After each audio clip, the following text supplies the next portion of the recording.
Welcome to our podcast, Someone You Know. I'm Emily. And I'm Ashley. We have a little bit of housekeeping for you. We are loving the support that you guys have been showing us lately on Instagram, on TikTok. We really appreciate the messages, the comments, the likes, the shares. Yeah, it all really matters so much to us. It's really appreciated. We got an extra special message yesterday from Amanda, so we just wanted to share it. She said, "Ladies, I finally was able to get into your first episode about Travis. I've never heard this case before, and this is so tragic. Wow. I love the format of your episodes. I feel like one of my friends is telling me a story, and I can't wait to dive into more." We love that because that's exactly how we want it to feel. Yes, we want to feel like we're all friends. Yes, exactly.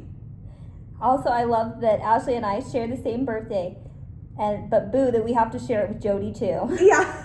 And happy belated birthday. Yes, happy birthday. So glad to be a new listener and a big fan. Yes, so thank you, Amanda. That was so sweet. It made both of our days. Yes. Emily actually texted me and was like, check our messages. Look what we got. So that was so sweet to get. Such a fun surprise. Yeah, so we have just a couple other people that we wanted to quickly shout out. Celeste on Instagram. She reposted one of our posts and said, loved the first 2 episodes, can't wait to get a chance to listen to this next one. So thank you, Celeste. Yeah, thank you, Celeste. So we also got some really nice comments on our Spotify. Yeah, we have a few comments from Sophie Defer, so thank you for always commenting and listening to every episode. Yes, thank you. She said, great episode, ready for part 2, and such a good episode, can't wait for more. Loved listening. Looking forward to the next episode. So thank you so much for your support. Yes. And then we also want to shout out Kelly Winkler, who has commented on a few things on Instagram, and then on Spotify she said, great episode. Chris Watts is such an awful, gross person. Yes. We agree. Thank you for the support, Kelly. So we'll be shouting out comments and messages every episode. So if you'd like to hear your name next time, send us a message, leave a comment. We would love to shout you out. Yeah. And we've been meaning to do this at the end of episodes, but we keep forgetting. Right. So we're doing it at the beginning now. Also, just on our TikTok, we've been getting so many views, and so we just really appreciate it.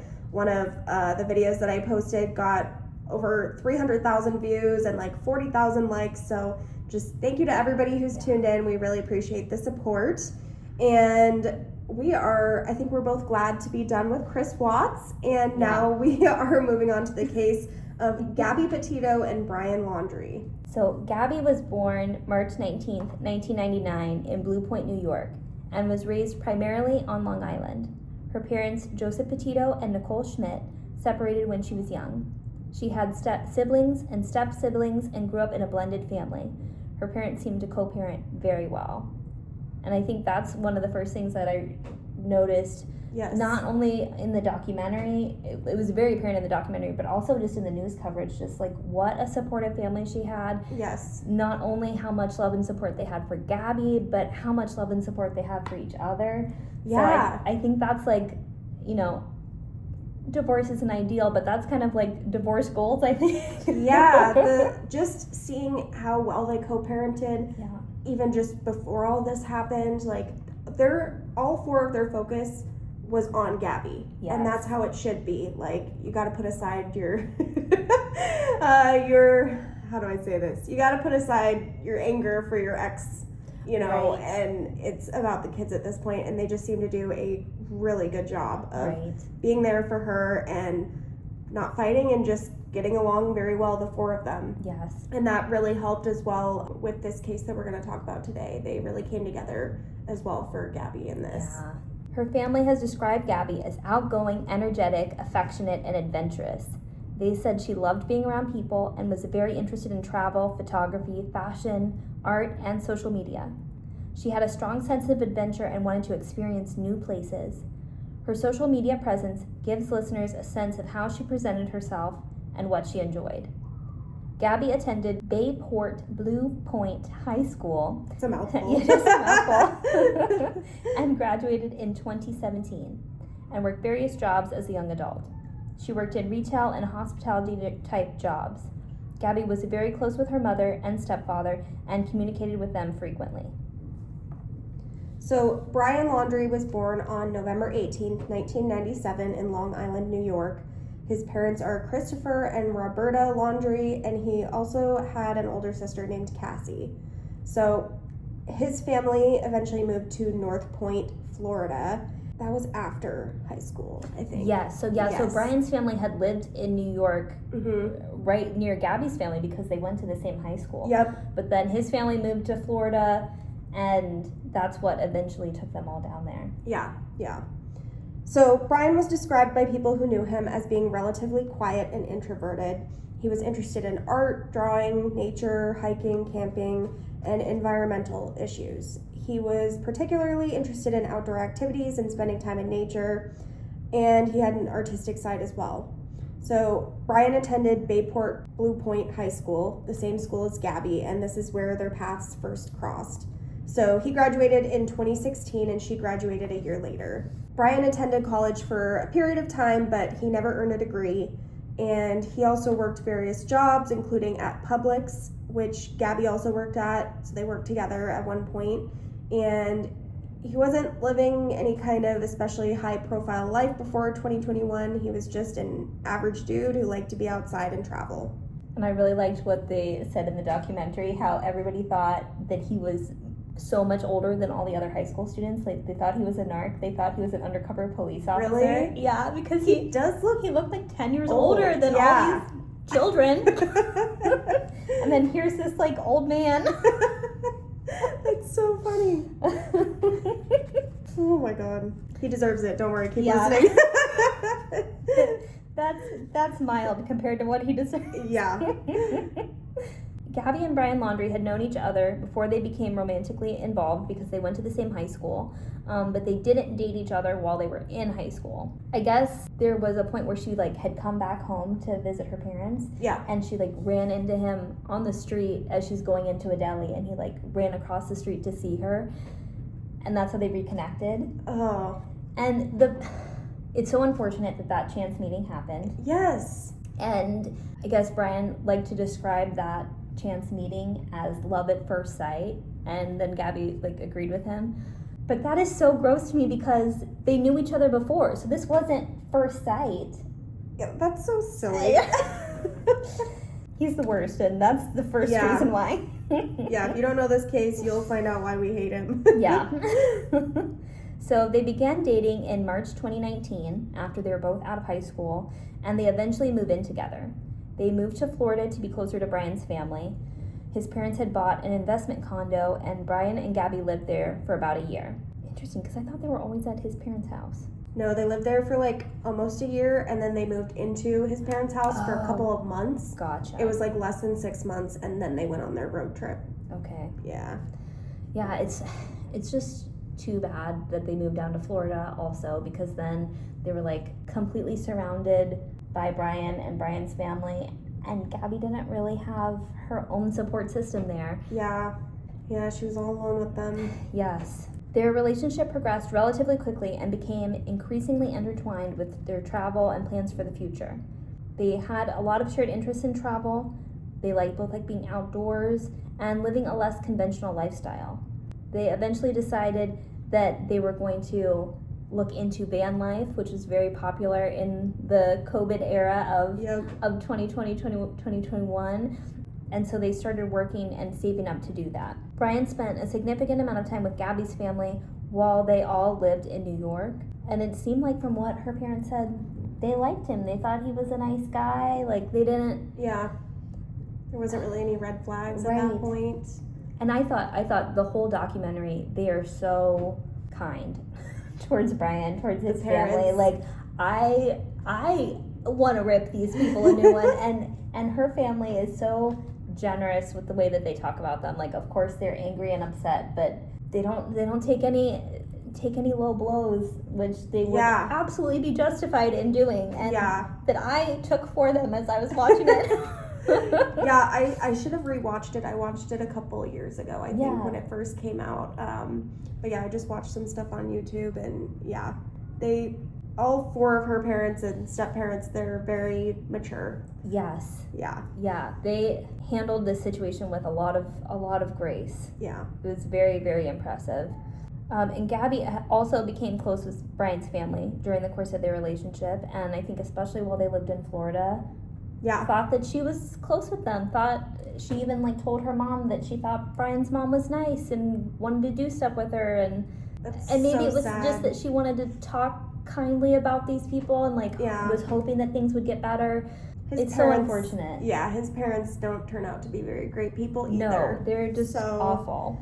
The other thing that I think is so interesting in the documentary is they had one friend from high school who was like a mutual friend. They're all in the same friend group, who Brian lived with for a period of time after high school, and he kind of made a little bit of a move on her. They like built an IKEA desk or something, and he's like, "This is my moment," and he like tells her, either you're the love of my life or my best friend, and I'm just too stupid to know which.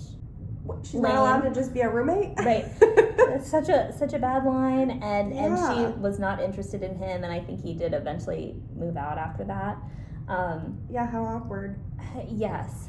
But it was just so interesting to me that they even included her in the documentary, because the way that she shared that story was kind of like, well, you know, Brian was actually interested in me first and I rejected him. And oh my God. And it just really irritated me and gave me such an ick, because like, that's not something why do we even care of. why do we even care what you think? Yeah. Right?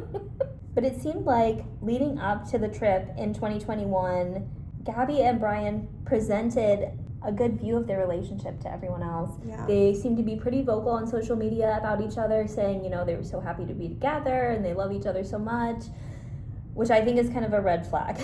Anytime you see somebody posting too much or like overly like explaining it. Yes, or like the girl posts and then the guy posts and then the guy posts and then the girl posts, and like they always have to be like having pair posts about stuff. Yeah. Usually that doesn't turn out well. Like, you have to like overly present to the world like, we have a great relationship. Yeah.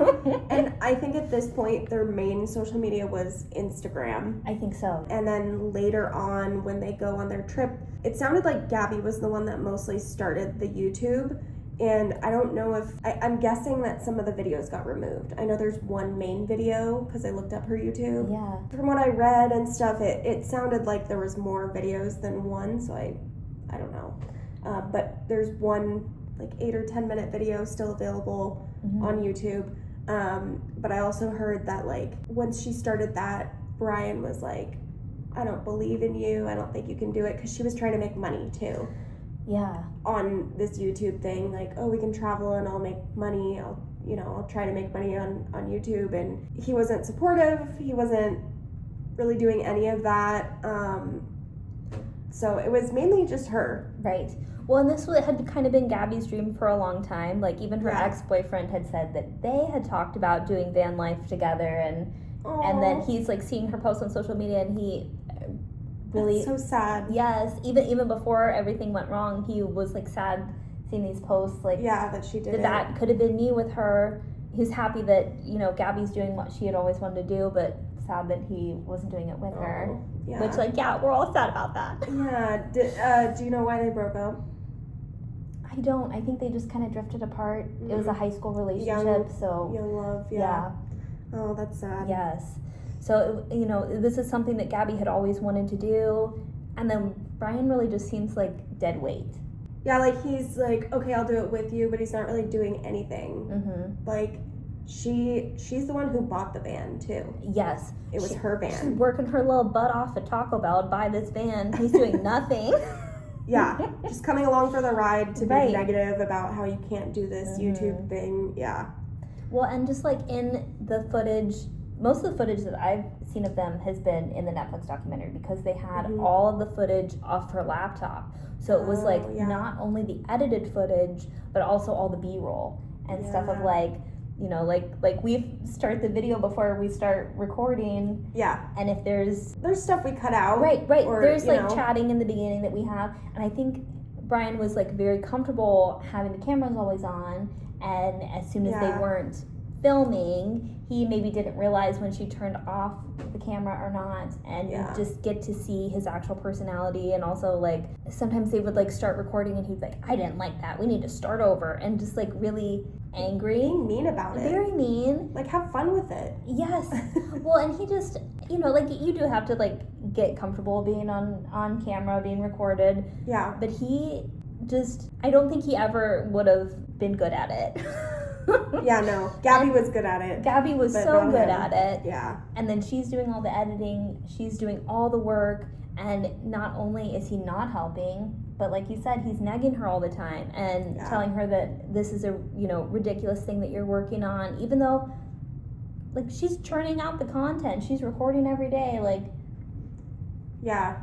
I don't know why he was being so negative and mean. Like, just let her do it, and if she doesn't make money, like, I think it was like a 5-month trip or something. Right. So if she doesn't make money, you guys just go back to his parents' house, or, you know, like. Well, and it takes time on social media to make money. You don't, your first post isn't going to blow up. Like, it is unrealistic to think that it would. Yeah. So, such a shame. I think she was, like, so excited and having so much fun doing it, and he saw her being happy, and he didn't like had to take that away from her. Yeah, what a dick. Yeah, big time. So I think a lot of people didn't really know that there was, like, a negative aspect to their relationship because of how they presented it so positively. Well, I think at that age, too, you're figuring out what a healthy relationship is. Yeah, yeah. And so, like, it sounds like she did have good role models, but, like, being in a relationship, you know, your first few relationships, you're kind of figuring out what's normal, and, like, it just can be difficult. So maybe she thought, oh, well, you know, we argue sometimes, but then we have good times, and, you know, and if she didn't run that by anybody, she just was able to convince herself that that was normal. And and when it sounds like there was a lot of love bombing too, that he was very good at laying it on thick, and also really guilt tripping her. Like, anytime he was, like, mean, he'd be like, oh, I'm so sorry, I'm crying, I'm sad, like, I'm sad after I was a huge asshole, like. You should be. You should be crying. But he was a great manipulator, and we kind of see that through some of the text messages. And so I think she was just so confused. And like you said, you know, there were good times, and so there's kind of this hope that, well, maybe if this changes, or maybe when we get to this point, then it will all be good times, or there will be less bad times. It's kind of like this destination happiness, kind of like, well, when we could only do this, if we could only get to this point in our relationship, things will get better. And I wonder if she thought that this trip was going to be that. Yeah. To push them, like, oh, we're doing this amazing adventure together, like, it's just going to be amazing the whole time. But in reality, they had these issues, and then now, instead of living in a house together, they're living in a tiny van. Like, yeah, it's a good size for, like, driving, but for living in a van, it's a small space. And so when you're arguing or, you know, having issues, it's kind of hard to take space unless you go for a walk, or, you know, and that might not be safe depending on where you are. Like, if they're in the wilderness, like, you don't want to just go for, like, a really long walk, you might get lost. So they were really in close quarters. Yes. Well, and I think they had traveled a lot previously, and yeah, then it's kind of like, oh, every camping trip we took, the drive down from New York to Florida, we had no responsibilities and everything was so great and the relationship went so well. And I think that's kind of a common trap that people can fall into, is like, well, maybe if we just go on another vacation or if we do this other thing, like things will be better again. Yeah. But you really have to look at how's the relationship in real life, because most of the time it is not vacation. Most of the time you have responsibilities. Most of the time life is going to be hard, but your relationship should not be making it harder. Yeah, you shouldn't be constantly looking for something like the next thing that could make your relationship work better. Right. Like that's so sad too.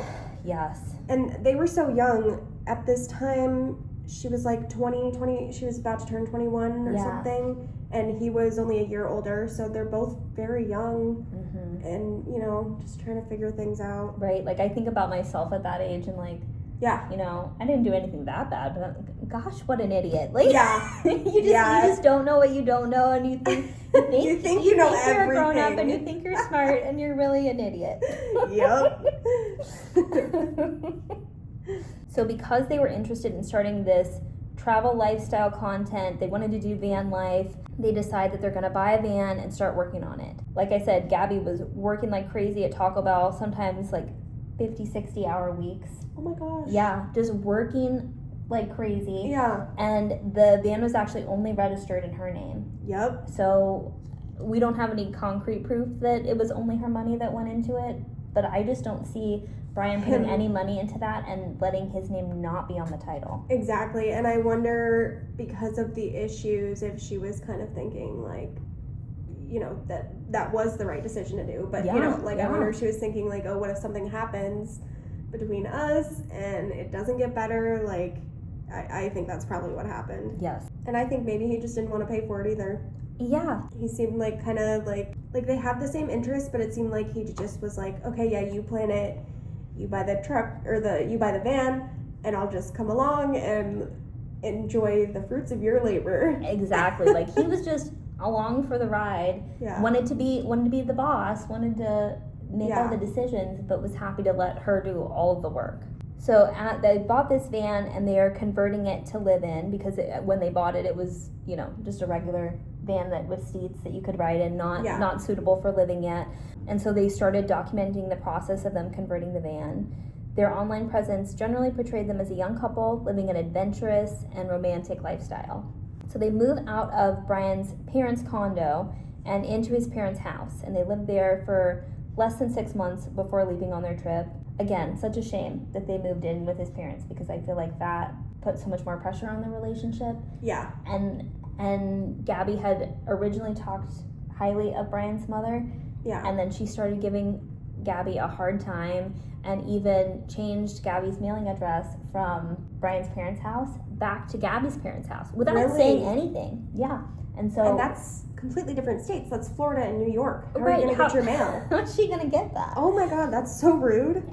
Rude and crazy. And so Gabby's mom gets a letter in the mail about change of address notice. Yeah. And she calls Gabby, and she's like, hey, is everything okay? Like, did you guys break up? Are you coming home? Like, I just got this notice that your address is now our house. Like, and that's how she found out. Is everything okay? And that's how Gabby found out too. Wow. Yeah. So they didn't have any idea, and Gabby was like, well, let's just not make a big deal of it. Like, and I think that's kind of how that environment was, that his mother was very controlling, probably manipulative, just like we're seeing from Brian. Yeah. And it wasn't worth it to confront her. If you know anybody like that, get away from them.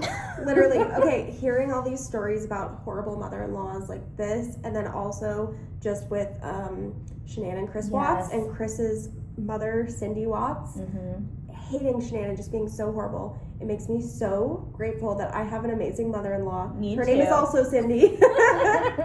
A name of the time, but yeah, it just makes me really grateful that I have great parents-in-law. Yeah. So yeah. My mother-in-law is a sweet angel, and I love her so much. She's my little bestie. We do stuff together all the time.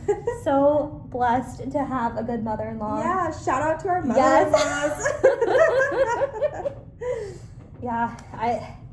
I think just like a general life advice, if you're dating somebody and you're seeing this kind of horrible behavior, if it's from the person you're dating, get out of there. And even if it's from family members of the person that you're dating, you have to really think about, like, okay, is this something that I'm willing to put up with for the rest of my life? Yeah. Like, am I okay with this? Do I need to have a conversation with the person I'm dating? Yeah. Do I need to just get out of here? Like, how much are they controlling and influencing our lives? Because we're seeing in this case, in the Chris Watts case, like, these are the extreme examples of, like, unacceptable behavior, things that you don't want to get into, that if only these women had gotten away from, the story would be so much different. And both of these mothers were very coddling and would give excuses for their son's behavior. And I feel like that is such a big red flag. Like, if they're always like, oh, my son is always right, he can do no wrong. Like, Right. everybody can do wrong. Come Absolutely. on. Even Well, your baby boy. Especially in like extreme behavior, like Yeah. Like murder. if they do something illegal, they've done something wrong. Yeah, exactly. So Murder. Yeah, that would be the number one. yeah. It's a big red flag. Yeah. Oh my goodness. Yeah. Oh. So if you don't have a friend telling you to step away, to get away from that kind of stuff, we're your friends. We're telling you. We're telling you, get away, call us. Well, Yeah. Or just think about it like if somebody was telling you about their Right. relationship and explaining these things, that really always helps me kind of flip and be like, oh, okay, you know, what would I say to somebody if they were telling me right. this? Right. Yeah. Because sometimes it's like one thing to let it happen to you, but another thing Mhm. to let it happen to someone else. Yeah, and so many people, like, they'll let so much bad shit happen to themselves. Yeah. And then if it was somebody else, they would be, like, all up in arms and, you Right. know. So just try to think of it from a different perspective. Yeah, because everybody deserves better than this. This is Yes. not acceptable behavior. Yeah, we need healthy, safe relationships. Yes. And basic kindness. Like, Yeah. that's not too much to ask ever. Yeah, like Brian just being mean about her dreams and stuff while he's Yeah. tagging along, but then he's going to be like, you could never do that. Oh, well, and like, what dreams did he have? None. Yeah. He didn't have any dreams. In information that talks kindly about Brian, there was nothing that was like, he had this big dream, these are his ambitions, like, these are his goals. He was willing to go along with Gabby's dreams, but he didn't have any ambition for himself. Yeah, definitely. Which, that's not good either. Like, Yeah, I know a lot of people like that. They just kind of, life is a ride, and they're like, okay, wherever it takes me, cool. And I could never live like that. just hearing about it stresses me Yeah, out. like, I want to make my own dreams and plan them Yeah. out and work for them. Like, Yes. there's so much, like, pride when you work for something, too. Yes. So, Absolutely. yeah. Well, and like, it just feels like he wasn't an equal partner with her. Even if, No. like, this was her dream, but he's willing to do it and support her, okay, but like 50-50 here. Yeah. You know, and that was not happening. Yeah. Because you can see in a lot of the recordings that Gabby, she's doing this thing that she wanted to do, she's so excited to do, and she's constantly stressed out. Yeah. Constantly, it feels like she can't get enough done. She's like, I have to do work, I need time to do work. And even in some of the recordings you hear it over and over, she kind of gets after him. She's like, well, if you knew how to work iMovie, this would be a lot easier. If you were willing to do anything. Right. And also, I saw somewhere that he, like, it's a very small space, right? Yeah. And so she was like, let's keep it, like, neat and clean. And, like, it's such a small space, it's easier, like, just keep it clean, clean up after yourself, like, right away. Like, otherwise it adds up, you know, just like any place you live. Right, And, yeah. But it's such a small space. And so she was like, let's just keep it clean. And he just would not. He'd, like, throw his socks everywhere and, like, a lot more than that. But that Yeah. was the one example. Well, and she had OCD, so that kind of stuff Yeah. really bothered her. And I Yeah. think a loving partner is going to say, like, I know that this is especially triggering for you, especially upsetting for you. Yeah. I'm going to go out of my way to make sure that our place is neat and tidy and it's not stressing you out. Yeah, exactly. And he was constantly coming in the van with his dirty shoes. Or not even his dirty shoes, his dirty feet. He wanted to walk around outside barefoot and then get in the van, tromp all of his dirt around. And when the cops went to Brian's parents' house and they opened the door and you kind of see in the house, my first thought was like, that's a dirty house. Oh, That is, really? the Okay. floor looks Ooh. like it has not clean. It's like old tile, which always, yeah. old tile's a challenge to make it look nice. And the grout. But it just it does not look clean, and so I feel like he had a lower standard of cleanliness than Gabby did, and was absolutely not willing to do anything to accommodate what would make her feel comfortable, make her happy. Yeah. Like, that's such a little. The van is so little. How hard could it be to clean it? Right? Yeah, There's that's like this what I'm much floor. Wipe, clean. Yeah, or like take off your shoes before you get in. Like Yeah. it's so small. There's really not, you know, it would be pretty easy just to keep it clean. Yes. Well, and So- that's kind of another red flag is like if you're in a relationship and you want something that is so little, so easy, would be so would cost nothing for the other person to give you, and they're refusing to give it. Yeah. Bye. And knowing that she has the OCD, and that can, you know, I don't have OCD, but like it can be like so triggering, and then you kind of go down a rabbit hole, and like your mental health is like off, and that can affect your relationship. So even if he didn't really give a shit, like it's gonna affect him too. Like, right, just keep it clean. It's not that hard. Yeah.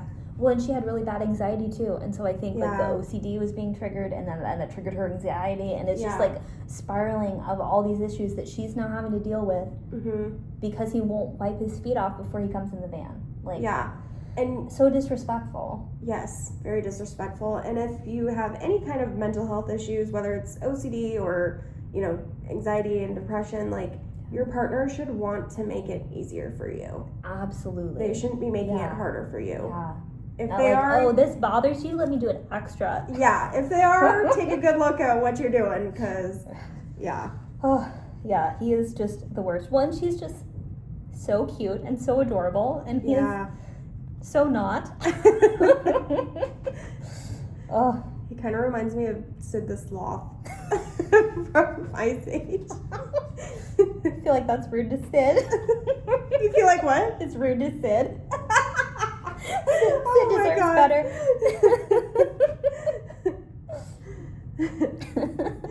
Oh my god. Oh my goodness. So they're getting ready to leave on their trip, and they are kind of planning this more unconventional, travel-oriented lifestyle. And Gabby has a lot of work history. She's worked at Taco Bell, she's worked at Publix, I think she worked at even a couple other places. And so you can see that she is really working hard to save this money and to make this trip a possibility, because you know, even if you're living in a van, living off the grid, like 5 months without a job, like that's a long time. Yeah, that takes significant and cash to be able to finance. Yeah, and I don't know what they're cooking, and like I'm not sure exactly how far they went with the remodel of the van, like if it had a bathroom or no bathroom. Any kind of cooking. I think they had like a hot pot. Yeah. I think it plugged into, they had like a solar generator, and I think that's how they powered a lot of their stuff. Yeah, so their cooking was limited too, so I'm sure they're going to be eating out, and like also you're traveling, you want to like try food from different places and stuff. So yeah, I'm sure it was expensive, and I wonder how much Brian was or was not contributing to that. Yeah. And a few months before they left for the trip, Brian proposed to Gabby. So they weren't just dating anymore. They're engaged. This all offends me as well. Because so they go on this camping trip, and he told a friend beforehand that he was going to propose to her. So he had some planning. He proposes to her, and he tells her, "I don't have a ring." Well, then what the fuck are you doing? Stand up. Right? You can get a cute little sterling silver ring off of Amazon for like, I don't know, $10, $15. Like, and be like, hey, I'm saving to get you a better ring. Like, even just the gesture of having something. Yes, it's absolutely, it's the gesture. It's not like, well, you didn't propose with me with 2 carrots, so it's a no. Like, I don't think she cared about that, but no, I don't, and I don't think that would have been her style anyway. I think if they got a diamond, she would have wanted something little and petite. Yeah. But so he doesn't even have a ring. Oh my gosh. And also, he thought about this before, because he told a friend, I'm going to ask Gabby to marry me. He did not call her dad or her stepdad or her mom or her stepmom. Like, there are 4 grown-ups that you could have talked to. Yeah. And he didn't talk to any of them about asking permission for her hand. Mm-hmm. Which, like, you know, I think in this time, it's not like anyone needs permission to get married, but it's like, it's a sign of respect. It's just, you know, and sometimes it's like not even asking for permission, but just like sitting down and having a conversation with the parents, like, hey, just so you know, like, get excited, I'm about to ask your son or daughter to marry me. Like, you know, it's about inviting those family members into this exciting time. Yes. And so I completely agree, because this day and age, do whatever the hell you want. Right. And also, nobody should tell you, oh, you can't marry them. Like, it's between you and the other person. Like, if they don't give permission, that's you still do what you want. But that's kind of old-fashioned. But it's just a politeness thing, a respect thing. But just to, like you said, just to have a conversation and be like, hey, I'm going to do this. What do you think of the ring? Like, are you guys excited? I don't know, do you have any advice? Just something like that. You don't have to ask for permission. Yeah. But to have that conversation would have been nice. Yeah. Like, all of our parents knew before we got engaged. Oh, really? Like, they knew to be excited. Yeah. That's so funny. Yeah, so super, super rude. And then, so he proposes to her and tells her he doesn't have a ring, which, like, way to make it worse. And then he liked to tell this story after the fact, which there's no way it's true. But he says, hand me your hand. As he's proposing to her, a firefly lands right on her ring finger, and that was their sign. On her ring finger? What a fucking lie. What a lie. that nature itself wanted these two to be together. Oh my god. Yeah. So he's being lazy. Yes. And then he's trying to come up with a story to make it sound more romantic than it is. Yes. Like, oh, nature blessed us with a dragonfly. Well, and how manipulative too, because like I imagine that he didn't tell Gabby like, oh, we should tell everyone this. I'm sure that she like is hearing him tell this to other people or post on social media that this happened, and now she has to be like, what? That didn't happen, but you know, that's your future spouse, so what are you gonna do? Back him up? Like, yeah, it was so romantic. That did happen. Like, yeah, because how like awkward and caught off guard, and you're like, and then you don't want to make him look bad, right, in front of everybody. Yeah. So like, what's he supposed to do? Be like, that's not what happened. Yeah. Oh my gosh. Lying just to lie is always a red flag for sure. Just crazy. So now they are engaged. Still no ring. Never a ring. There was never a ring, unfortunately. I did hear that from Gabby's family. Yeah. That they called off the engagement right before the trip. That's right. I forgot about that. Yeah. Yeah, so I don't know how long they were like quote unquote engaged. A couple months maybe. Which like I find that odd to call off an engagement and to stay in a relationship. Like, and to go on this like you're like doing another commitment, like a 5-month commitment with somebody. Right. Well, you can postpone a wedding. You can cancel a wedding date and still be engaged, but to say like we're not engaged anymore, but we're still gonna date, like, yeah, like are you just point? Pushing it off? Like, oh, we'll get engaged in a year or two, maybe. But you can have like an indefinite engagement. Yeah, you know? That's true. Like look at Oprah and Stedman. They've been engaged for like, I don't know, 50 years. Really? Oh my god. You can just be engaged. It really is the generation of do whatever you want, and I love it. Yeah. As long as you're not hurting anybody else. Yeah. You can live your life however you want. Yeah. Oh, my goodness. So I guess Brian does have some interests about van life, and he wanted to reduce consumption and live more simply. He had strong opinions about environmental issues. I bet he did. Well, I just feel like he's not the kind of person to actually like care about making things better. He just wants to say that to sound good, probably. Well, yeah, he just like kind of likes to be a butthead, and so what a great way to be like, well, are you recycling? And like, like you should recycle. Like that is an important thing to care about. But just saying those things just to be obnoxious is what I feel like is more in line with him. Oh my god. So this wasn't just a random vacation that they're taking on this big road trip. It was supposed to be something that was connected to the lifestyle that they're trying to create and kind of launching this van life, new career for Gabby. Like, this was supposed to be the big start of something for them. Yeah. Start of their, like, adult life. Yeah, yeah. And Gabby was really excited about seeing the different national parks and exploring the country. I think she lived in New York, and then she lived in North Carolina, and then she lived in Florida. And I think that was pretty much all the places that she lived in. So yeah, it would be exciting to like go see the rest of the country and like places you've only seen in pictures and be on this big grown-up trip. Definitely. And I feel like a lot of people have that goal of wanting to travel like all 50 states or, you know.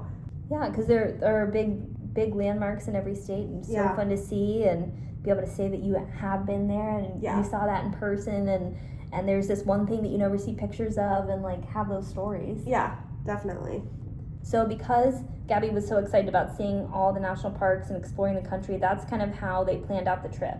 It was like, we're going to go to this park, we'll see this landmark, especially because she's doing van life and vlogging and posting on Instagram. There's like a lot of those photo opportunities, like, well, we have to stay here and make content here. And so that was like really what was informing their travel plans.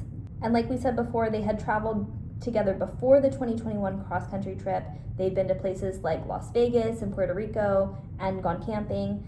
There were some indications to people around them that their relationship wasn't always easy or conflict-free. People close to them later described arguments and tension within the relationship. And I think, after something like this happens, it's easier to look back at those things that you saw through a different lens and say like, oh, maybe that was a red flag, or... Yep, hindsight's always 20/20. Yeah, well, and what I always think too is like, whatever you see in public, it probably is exacerbated in private. So if you see a little tiff in public, it's probably a bigger argument in private. If you see something like a yelling, violence in public, it's definitely worse in private. Yeah, exactly. And so that's when it's so important to like, it's never fun to be that friend, but to say like, hey, I noticed this and I think you really deserve better. And are you okay? Do you need anything from me? What can I do for you? You can always call me if you need me. Like we saw with the last case and Shanann's friend Nicole, like, it's so important to have that good friend, to be that good friend, because sometimes people just need a lifeline. Yeah. And also I feel like for some people, if they're getting abused, it's embarrassing to leave. It's because you have to say something about what's been happening to you, and even though it's not your fault, it can feel embarrassing that you well, and quote people, unquote, let it happen, and people can really judge you. So and people like Brian are great at turning it around and telling the victim like, it's your fault. I'm only acting like this because you did this, or because you didn't do that, or like all the time turning it around and putting it back on that person and laying that guilt on. And so then it's hard to go to somebody else and say, hey, this is happening, because I think the fear is that you tell someone and they say, oh, that does sound like your fault. And that would be just so crushing. So if anybody is trying to make you feel like it is your fault and doing these things to you, just know it is not your fault. And if you have a good friend, they are not going to say that to you. They are going to be there for you and support you and help you get out of that situation. There are also lots of numbers you can call, like the one we talk about at the end. But it is, I do think he had her totally turned upside down and really thought like, it's her fault. She's so demanding, and she even says like on the police body cam, there's a recording, she's like, I'm sorry, I'm so mean, I just have OCD and anxiety, I can't help it. So he's telling her that she's being mean to him, while he's being mean to her. He's saying all these things to her, and then it's going into her head and coming out of her mouth, even though it's not true. So like, I'm glad those friends were able to see after the fact that like, there were some things wrong with that, and hopefully that helps those friends stay safe going forward. But like, it is kind of a shame that she didn't have more people saying like, I don't think this is right. And I mean, maybe both of them hit it very well. Too. And sometimes it's just so hard to tell. But I really hope with telling some of these cases, especially with like domestic violence and like relationship issues, that it can be a learning lesson. And I think on our TikTok, somebody had commented like, after I heard about Shanann Watt's case, like, I left my abusive partner. And so like, that's what I want to see from these things, like just maybe, even though it's a horrible circumstance, maybe something good can come of it. Absolutely. If you are hearing anything familiar in any of these stories, we really hope that helps to see that situation in a new light, see yourself in a more forgiving light, because I think, like we said, there's a lot of self-blame involved when you're in one of these situations, and just to know that you have support from us to get out. And reach out to the National Domestic Violence Hotline. So we'll give that information at the bottom. It's also on our Instagram and TikTok. And Gabby's mother later said that Gabby had expressed some concerns about aspects of her relationship with Brian. The couple's communication with family could sometimes give the impression that everything was fine, but underneath the surface there were definitely problems. And I think the way that Gabby was presenting everything to her family was like kind of sugar-coated, like everything is fine, or you know, if something happened, like, you know, don't make a big deal about it. It's not a big deal to me. Don't worry about it. I think she was giving little tidbits. Yeah. But definitely not the full story. Yeah. So Gabby and Brian had left Florida in June of 2021 to visit national parks, and so they took Gabby's van and began doing the video logs, and Gabby had started a YouTube channel called Nomadic Static. Which is such a cute name. Yeah, it is, yeah. And now that we talk about it, I think they did remove some videos because you had said, like, they were videoing, like, getting the van ready and stuff. Yeah. So there's only one video available now. Yeah, stuff must have been taken down. Yeah. So Gabby posted the first videos on August 19th of 2021, which was several days worth of footage of their travels. She also referenced being in Utah in that video, which is near where she would eventually go missing. So Gabby kept in close contact with her family during the trip, texting, and I think she would FaceTime her mom. So their original itinerary included stops throughout the western United States. They traveled through Colorado, Utah, Wyoming, Montana, and Gabby was particularly excited about visiting Grand Teton National Park and Yellowstone. And they also visited the Great Sand Dunes National Park in Colorado. They spent some time around Monument Rocks in Kansas and other roadside destinations as they traveled west. So they were frequently posting photographs and videos that made the trip look like an exciting, carefree adventure, but at the same time, their relationship was becoming increasingly strained. Living in this van meant that they were spending virtually all day and all night together with very little privacy, no alone time. You know, you can't go to the other room and, you know, watch TV for a little bit, or, you know, you're together all the time. Well, and there was no bathroom in this van because it's so little, and then, of course, no shower. So, like, you might not even get to take a shower every day. Like, yeah, that can be kind of stressful, especially with Gabby having OCD and anxiety. I can see that really bothering her if she can't be clean. Like, so they probably I know it would bother me. Yeah, they probably had to make a lot of stops, and, like, van life seems so cool, like, if you have, like, $150,000 van, you know? But yeah, like, I mean, even that sounds cool, but yeah, the amount of stops you would have to make to go to the bathroom and to shower every day, like at a gym or something, like, it wasn't just all leisure. They were doing a lot, and it was probably kind of stressful, especially, like you said, with her OCD. She probably did want to shower every day. Yeah. Like, so basically, you have to get along with somebody really well for this kind of situation to work. And yeah, so it wasn't completely spontaneous. They had a schedule of these national parks that they were going to go to. So on August 12th, they were in Moab, Utah, where something big happened. We're going to talk about this in our part 2. Yeah. So in Moab, a big altercation happens. Well, and I think that altercation was kind of the impetus for everybody across the United States knowing Gabby Petito's name. Yes. Mm-hmm. So she did become famous, but not in the way we would have wanted. Did it? I can't remember, like, if I was paying attention when this first came out, like, as it was happening. Yeah. Was that publicized, this incident? It was publicized before she went missing?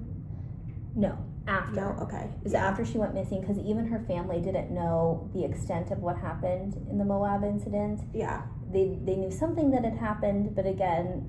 She downplayed it. She absolutely downplayed it, and I think she was embarrassed. I think she felt like it was her fault. Yeah. She even told police it was her fault. So they didn't know until after she was already missing. Yeah. All right, well, we will talk about that more in Gabby Petito Part 2. Yes. So... we want to leave you with some resources before we end. If you or someone you know is experiencing domestic violence, stalking, or harassment, there are organizations that can help. If you're in the United States, you can call or text the National Domestic Violence Hotline at 800-799-SAFE. That's 800-799-7233. Don't forget to follow us on Instagram, TikTok, and YouTube at Someone You Know Podcast. And follow us here on Spotify so that you can get notifications when our next episode will drop.